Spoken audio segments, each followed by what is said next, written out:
A paz do Senhor Jesus. Hoje eu venho falar da palavra do Senhor para você, da minha vida.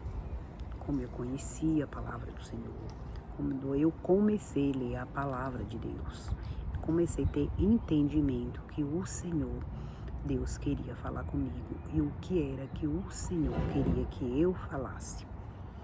Então eu comecei a ler a palavra do Senhor, foi quando aí eu comecei a entender e que o Senhor, Ele estava falando comigo, mesmo quando eu não lia da palavra do Senhor, mesmo quando eu não conhecia a igreja, não conhecia a Bíblia, não conhecia Jesus, não conhecia esse Deus que eu conheço hoje, o Senhor falava comigo, o Senhor falava de um jeito e eu não entendia por quê.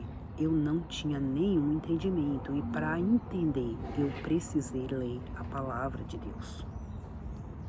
Quando eu comecei a ler a palavra de Deus, eu comecei a entender o que era que o Senhor queria comigo e o que era que o Senhor estava querendo falar comigo.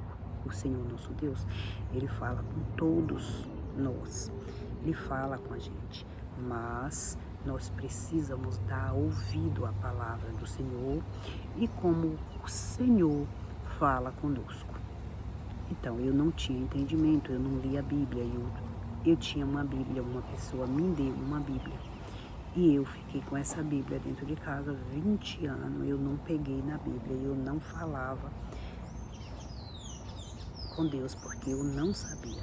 Porque falar com Deus é através da palavra de Deus, é orando ao Senhor, para que nós venhamos a ter entendimento do que Deus quer que a gente faz.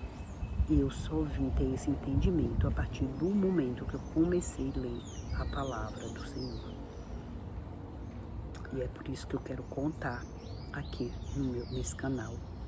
Eu quero contar como que foi que eu conheci a palavra do Senhor, como eu conheci a Deus, como que Deus me alcançou, para que hoje eu tenha essa fé no Senhor, esse entendimento em Deus, na palavra de Deus e como eu vivo com Deus. Porque antes eu não tinha entendimento, eu não lia da palavra de Deus, eu não ia em igreja, eu não lia da palavra de Deus, eu nunca tinha visto ninguém falar da palavra do Senhor. Então eu vivia no escuro, eu vivia perdido, como diz a palavra do Senhor, né? E que nós, antes de conhecer o verdadeiro Deus, conhecer a verdadeira palavra de Deus, nós somos perdidos. E aí, através da palavra do Senhor, nós somos encontrados. Que foi o que aconteceu comigo. O Senhor me encontrou através da sua palavra. Amém? Pois é, vou continuar falando aqui e para que vocês venham a entender o porquê que hoje eu tenho fé em Deus. Eu creio em Deus. E por isso que eu vou continuar falando da palavra do Senhor sempre. Foi uma forma que eu encontrei de falar da palavra do Senhor.